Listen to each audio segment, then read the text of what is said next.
All right. Since we didn't get to do our preseason meet, and since I don't have a way right now to bring you guys into my classroom to go over this stuff with you, I put this video together on how high school swimming works in Middle Tennessee.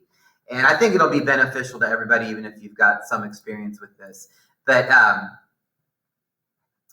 first of all, here are the events. And this is the standard order of events in any high school meet throughout the country, in any state. And it's also the order for middle school. So if you've done middle school swimming, you've done high school swimming in another state, this should look familiar. There are 22 events, 11 girls events, 11 boys events. Of those 11, 8 are individual and 3 are relays. The individual events are a 100 of every stroke. Then you also have a 50 freestyle, a 200 freestyle, and a 500 freestyle. And then you have the 200 IM. The relays, you have a medley relay, a 200 medley relay, a 200 freestyle relay, and a 400 freestyle relay. In the 200 relays, everybody swims a 50. In the 400 relay, everybody swims a 100. You'll notice I've marked a couple things here.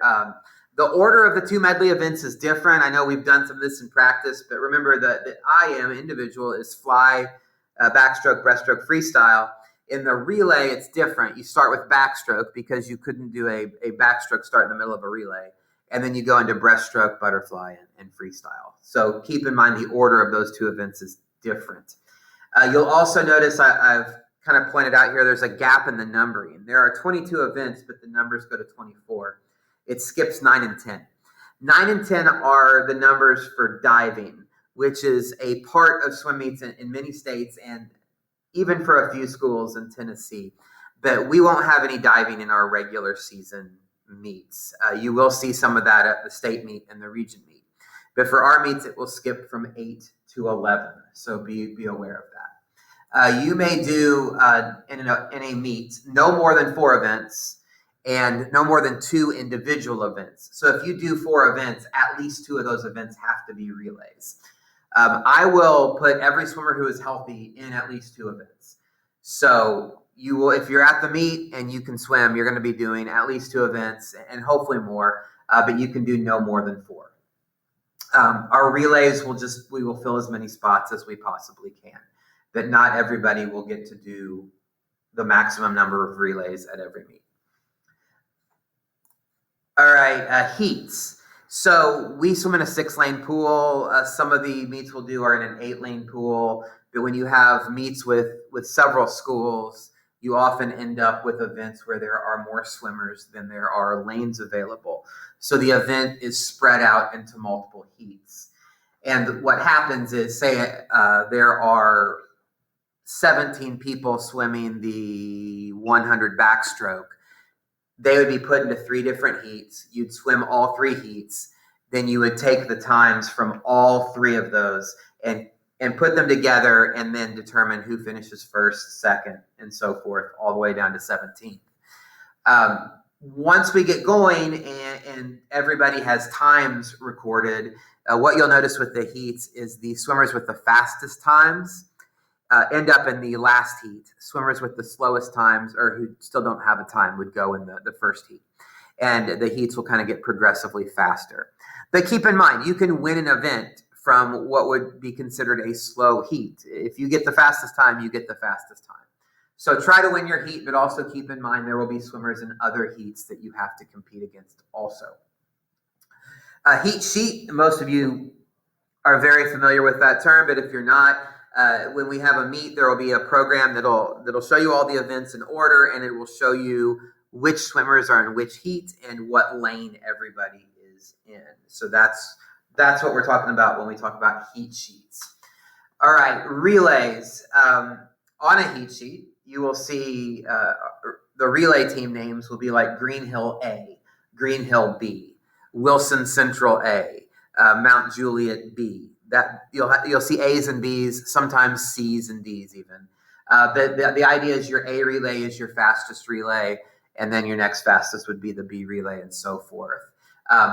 There are 3 relays in a meet. There's different ways we can arrange our swimmers. Remember, most people are going to be doing 2 relays. So one common way to do it is we can take our 4 fastest swimmers and we could put them in 2 relays, just load them up and try to really win those 2 relays. And then we can take our 5, 6, 7, and 8 swimmer in the 3rd relay. That's one way to do it. Another way you can do it is you can take your top 6 swimmers and you can spread them out so that every relay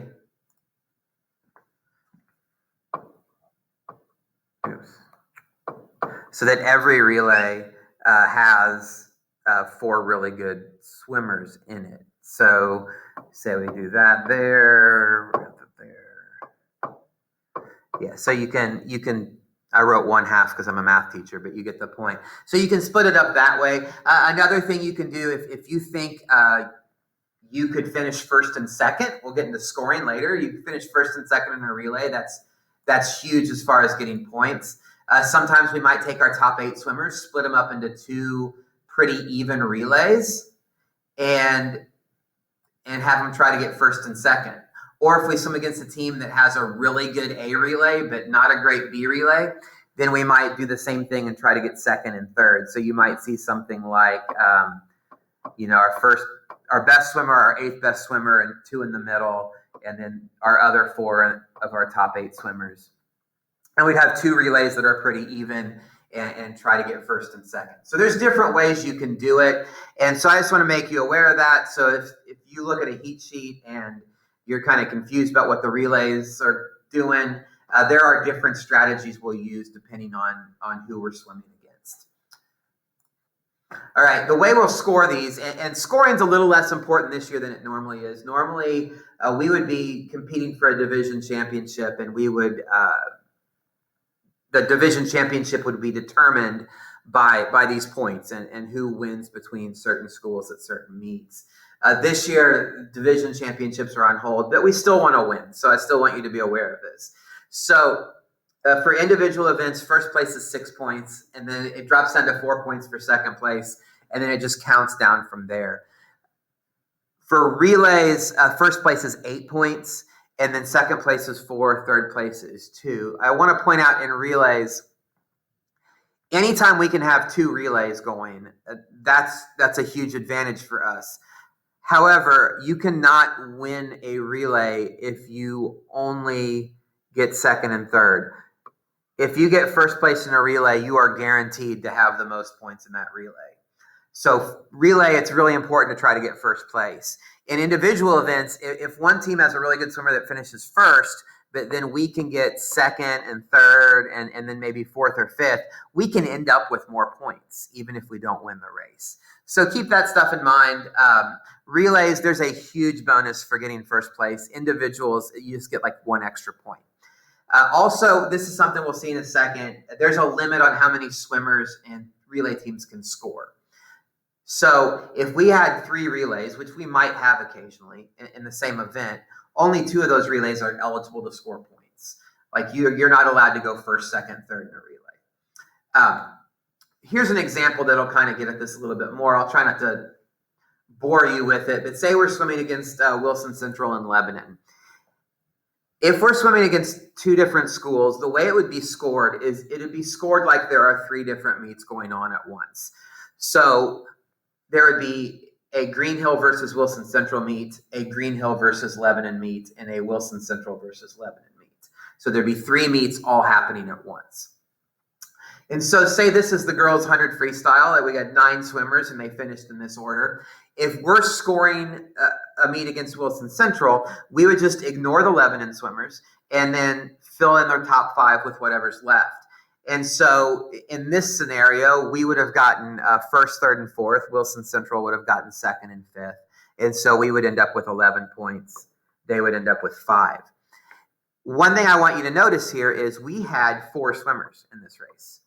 But our 4th swimmer is not up here because we're only allowed to have 3 swimmers score. So once we really get going, we're going to try to never put 4 swimmers in one event because that 4th person can't score any points.